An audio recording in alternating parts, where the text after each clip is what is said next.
ሰው ላይ አትጠጉ፣ በሰውም አትሸበሩ።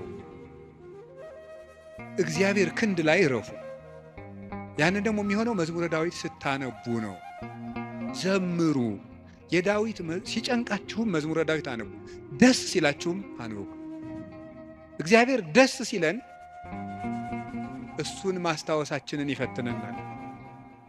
ሲከፋን አኩርፈን አለመውጣታችንን ይፈትነናል። ስለዚህ ሲከፋን የምንዘምር እሱ እግር እንገኝ።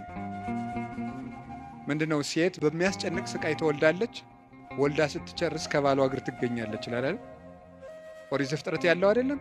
በምጥ ወልደሽ በስቃይ ወልደሽ ፈቃድሽ ወደ ባልሽ ይሁን ያለው። በስቃይ ትወልዳለች፣ ወልዳ ስትጨርቅ ከባሏ ጋር ትውላለች። ይሄ ማለት አንዲት ነፍስ በመከራ ተጨንቃም ከሙሽራዋ ክርስቶስ እግር ነው መገኘት ያለበት። ትርጉሙ ይሄ ነው፣ መንፈሳዊ ትርጉሙ። የቅዱስ ዳዊት መዝሙር ደግሜ ነው የምነግራችሁ። አሁን ምናልባት እዚህ ቤተክርስቲያን ውስጥ ተመልሼ ብመጣና ባስተምር ሌላ ቀንም ስለ መዝሙረ ዳዊት ልናገር ይችላል። ቅዱስ ዮሐንስ አፈወርቅ ምን ይላል?